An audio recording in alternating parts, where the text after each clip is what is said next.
Alors Leïla,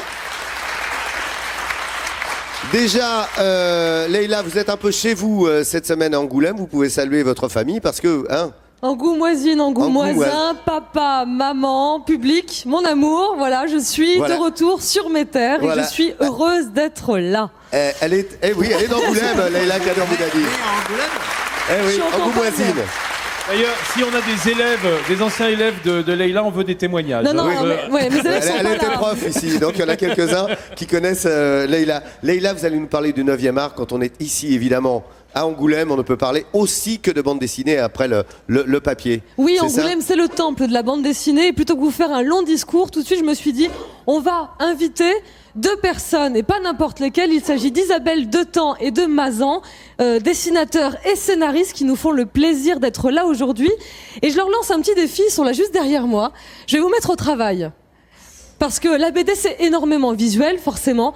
Je vous lance donc le défi de réaliser d'ici à la fin de l'émission vos personnages fétiches, vous qui évoluez dans une ambiance souvent très égyptienne et qui fonctionne très très très bien visuellement. Voilà. Donc là, on a quand même 2 invités de choix qui ont réalisé un nombre mais considérable d'albums. Vous en avez juste à côté de vous. Alors moi, je les ai là. Voilà. Vous les avez amenés. Alors, vous parlez d'un nombre considérable. Regardez la pile que j'ai ici. Il y en a encore plein d'autres. Et c'est vrai qu'ils sont très très très cotés. Je vais vous les montrer au fur et à mesure. Je montrerai à une caméra pendant que... sur les terres d'eau. Fils du Nil, formidable celui-là, Katie.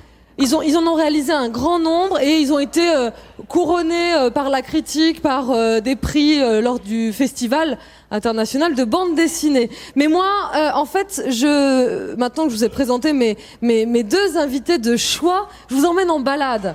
Je vous emmène direction la Cité internationale de la bande dessinée.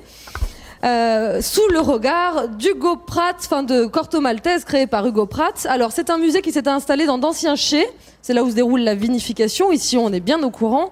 Et qui dispose de plus de 8000 planches et de dessins originaux. Alors, qu'est-ce que vous pouviez y voir? Beaucoup de choses. Un parcours ludique. Vous allez pouvoir découvrir ainsi l'histoire de la bande dessinée que l'on fait remonter à Rodolphe Töpffer, première moitié du 19e siècle, jusqu'aux planches contemporaines. Et alors, vous allez pouvoir découvrir les 3 grands mouvements de la bande dessinée actuellement. La bande dessinée américaine, la bande dessinée européenne essentiellement franco-belge et la bande dessinée japonaise avec la révolution manga. Voilà.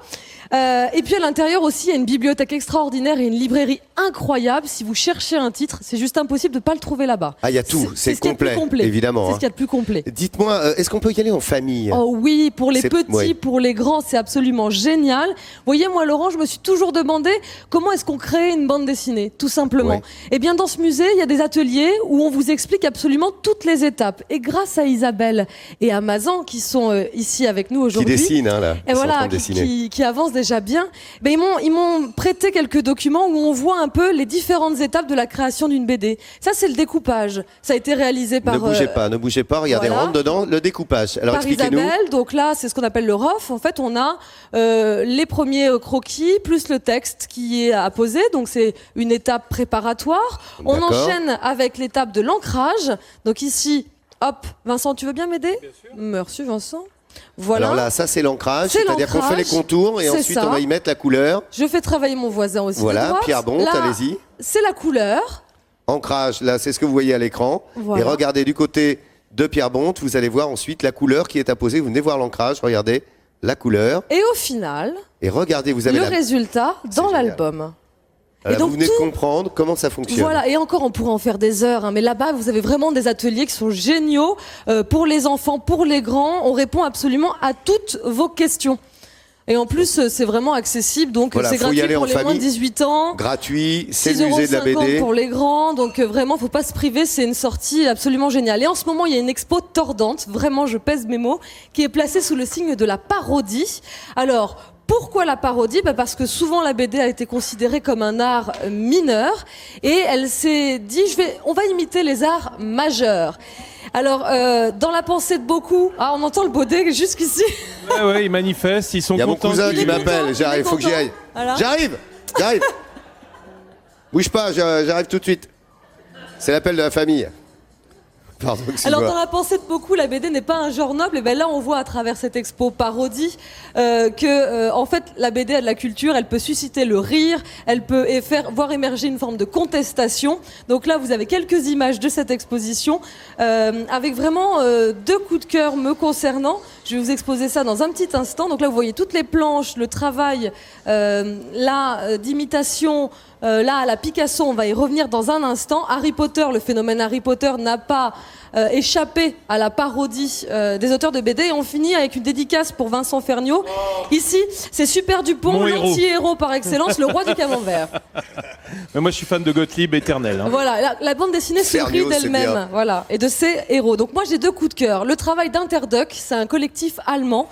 Regardez un petit peu, il revisite l'histoire en replaçant les visages de personnages de Mickey ou de Donald sur des toiles très célèbres. Ça, c'est très très drôle, ça. Une version de la Joconde nouvelle mouture. Et puis il y a un autre artiste que j'aime beaucoup, c'est Jean H. Qui raconte des contes. Ici, c'est le petit chaperon rouge, et il le dessine à la façon de Picasso. Vous voyez? Ah oui, on le voit là. Ouais, on dirait du Picasso. Eh ben non, c'est Jean H, c'est ça? C'est Jean H, absolument. Qu'on peut découvrir là-bas. Allez-y Oui. à ce musée de la bande dessinée. Allez, regardez, Isabelle et Pierre sont en train de croquer. Peut-être l'équipe de Midi en France. Hein. Les BDistes sont avec nous. Vous irez les voir. Vous allez vous installer avec eux. Leïla, on vous retrouve tout à l'heure, évidemment. Et vous allez voir la progression. Regardez sous les caméras de notre ami Talfumier. Là, vous allez voir comment on croque, comment on dessine. Les grands dessinateurs sont ici à Angoulême. L'histoire, c'est tout de suite avec Clémentine.